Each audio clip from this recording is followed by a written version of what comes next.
Hi everyone, I'm Evelyn Parham of EvelynParham.com, helping you become a healthier you. In today's video, I am sharing with you how to make a balanced smoothie. And you're probably wondering, what is a balanced smoothie? A balanced smoothie is one that has balance, okay? I'm just kidding. Have you ever had a smoothie and then shortly after drinking that smoothie, you are so hungry, you're like, man, I need to eat again, like 30 minutes to an hour later? That has happened to me. But what I discovered is that if I have a balanced smoothie, then I'm good. I don't get hungry 30 minutes to an hour later.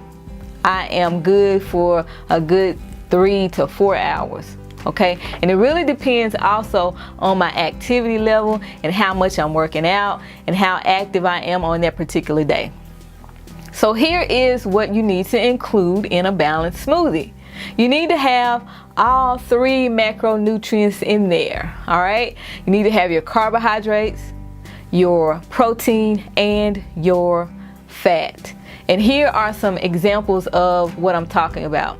When I say carbohydrates, we are looking at possibly some green leafy vegetables and some fruit and maybe oats. Sometimes people put oats in their smoothie.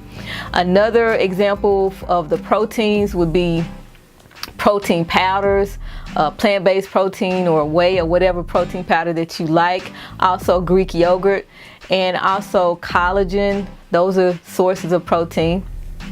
And sources of fat, you could use nut butters such as peanut butter, almond butter, or you can use whatever nut butter of your choice. But you can use oils. You can use olive oil. You can use flaxseed oil. Olive oil just popped on my head, but you know, coconut oil, whatever the case may be, you can add those oils into your smoothie, or you can even throw in a handful of nuts. That'll be a source of fat as well.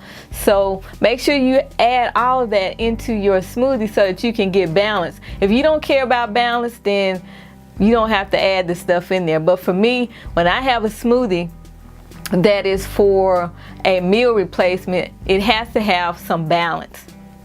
So today I'm going to share with you a smoothie that I made, and I'm going to tell you what's in it. I'm going to show you the pictures of what I added into this smoothie. I didn't record the video, I just snapped pictures. But anyway, here it is. First of all, I have my base, which is a liquid. You can use water, juice, you can use milk. For this particular smoothie, I used almond milk, but you can use whatever milk you choose. I also used spinach. I had a serving of spinach, which was about 3 cups.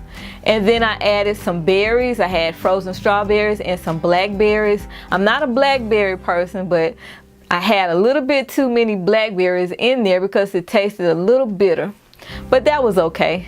And then I added my protein powder and my fat. Okay, my fat was almond butter. My protein powder was a plant-based protein that also had 2 more servings of veggies in it. Okay, if you want to boost up your smoothie and add even more nutrition to it, you can add some little superfoods. And what I added to this smoothie was collagen, moringa powder, and I also added some black seeds. And it was pretty good. That is my smoothie. That is my balanced smoothie. Sometimes I make it like this. I don't always add blackberries, but I do use the berries as my source of fruit. I'm not big into high sugar fruits, but the berries for me work fine, especially when I use the plant-based protein powder that I use. It's sweetened by stevia, and I don't really need to add any more sweetness. So that's my balanced smoothie, and it holds me for quite some time, and I don't get hungry 30 minutes to an hour later. That is it. That is how you make a balanced smoothie. If you have any comments that you would like to make, please leave them below. If you have any questions, leave them below also. Thank you so much for watching, and I'll see you in the next video. Bye-bye.